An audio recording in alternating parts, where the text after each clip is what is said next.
Hey everyone, it's Faheem, pharmacist, prescriber, contractor, founder of Medlin.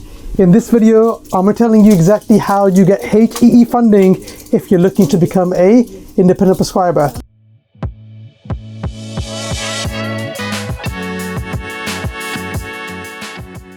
This is a very, very important topic because I don't see why you should be paying for a course when funding is available. It's a bit of common sense, but I think it's important to highlight that point, that if you can get funding for your non-medical prescribing course, then why not just take it? So I popped some notes on this paper. I was going to say table, but on this paper here.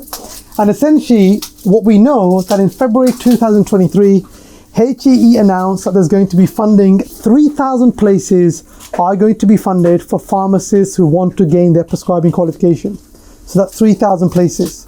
Now, the universities that have actually been granted the funding, I have a list here and I'll go through that quickly for you. It's important for you to apply to those universities. And I'll give a list in a second. The funding itself is held centrally. So you don't have to essentially put in a separate application when you look to apply to universities for your course. Just inform them that you want to get HEE funding. Now I have a list of 23 universities and we'll run through them quite quickly.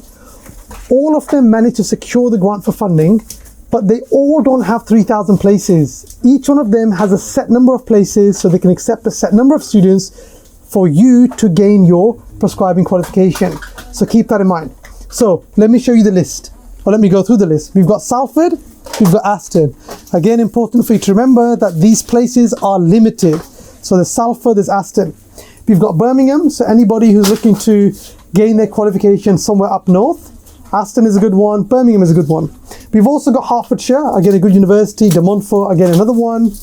Manchester, Sunderland, Leeds, again all good universities. Important for you to remember to get in touch with the universities and find out what their requirements are.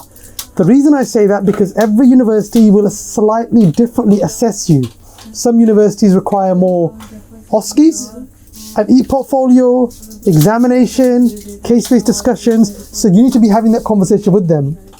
We've also got Leicester, Sheffield Hallam, Leeds, Cumbria, Kiel. Again, all of them have got funding. Important for you to remember is when you go to ask for funding, make sure you mention to them that it's HEE funding that you need, because on the form you have an option for HEE funding, you have an option for self-funding, but you don't do anything separately. You apply, on the form you write down HEE funding, and if they have places, they will give you access to that funding. Just another thing about funding. Look, if you are looking for funding from HEE to support the NHS, then you also need to think about which area you're going to be gaining your prescribing qualification in. It's not going to be good enough for you to talk about areas that are not going to benefit the NHS. For example, let's say aesthetics. No disrespect to aesthetics, but if you're looking to do Botox and fillers, it's not something that's a priority right now for the NHS. So if you're applying for funded places, make sure that your scope of practice is maybe in chronic conditions or acute conditions. I would say minor illnesses for pharmacists, for example, sore throats, think about UTIs, think about skin conditions, because it's important for you to maintain a very clear and concise scope of practice. And we've discussed this in previous videos itself. Chronic conditions, again, that's totally fine as well. You could do chronic conditions like hypertension, diabetes, cholesterol, and so on. But important for you to remember that if you are going to be doing chronic conditions, make sure you can, one, diagnose those conditions, treat those conditions, manage those conditions from start to finish. Again, very important to make sure you can do that, because if you can't do that, the universities will expect you to be able to have access to all that knowledge. Otherwise, you're not going to be able to gain your funding, but also get accepted to university. Because the universities essentially are assessing you. They're not teaching you clinical skills. Well, some universities do now, but a lot of the onus is on your doctor itself. So your designated prescribing practitioner has to be prepared to teach, to supervise, you to observe, and give you that clinical practice. So make sure that you have that as well. But anyway, let's keep working through that list and we can move here. And sorry, Teja, you want me to check this? Oh, not. You sure? Okay, that's fine. Right, so Farouk, where did we get to? We ended up getting to Kiel.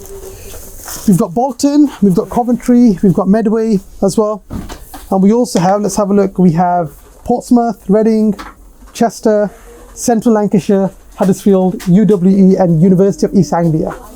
some of the universities are not accepting pharmacists yet who've been qualified for less than 2 years.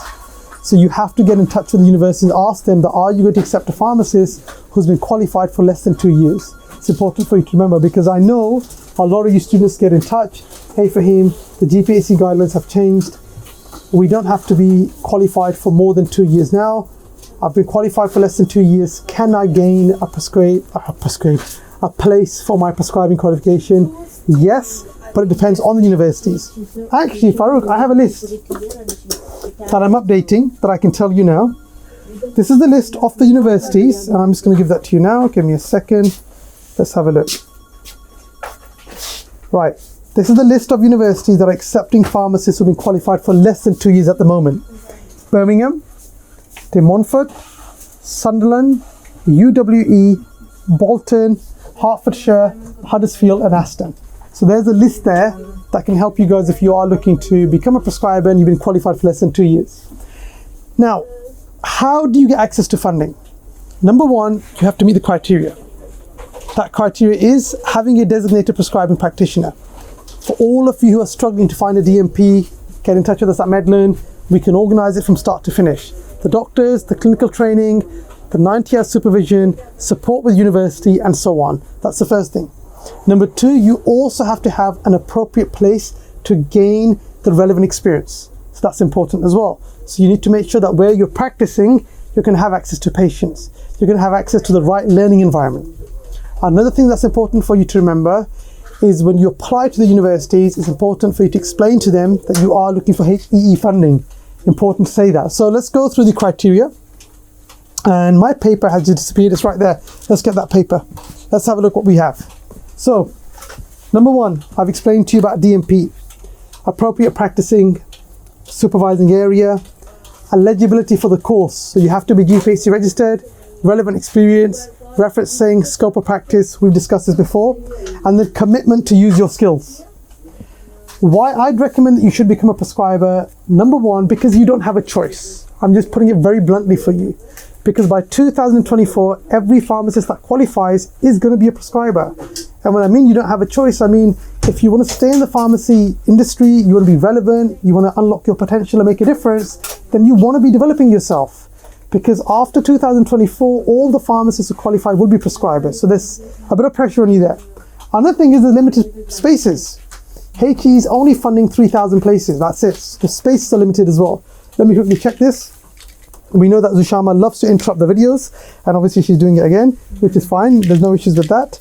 Let's see what we have here. So perfect. Thank you very much. And that is it. Thank you. So we've got 10, 8, 10. Yeah. 8, 10. You can smile. It's okay. So anyway, as I was saying, back to where we belong, that is that the criteria to meet the eligibility is having a DMP, an appropriate supervising place, also meeting the university needs. I've also discussed in terms of why you should become a prescriber, because there's no benefit in keep on doing the same thing and expecting different results. So for those of you who want to unlock your potential, build a better world, get your prescribing qualification, get HE funding. If you're struggling to get that funding, get in touch with us at Medland. We can organize a supervisor for you, organize your DMP, give the clinical skills training, and together build a community where we uplift our profession, build a better world. Hey everyone, it's Faheem, pharmacist, prescriber, contractor, founder of Medland. In this video, I'm telling you exactly how you get HEE funding if you're looking to become a independent prescriber.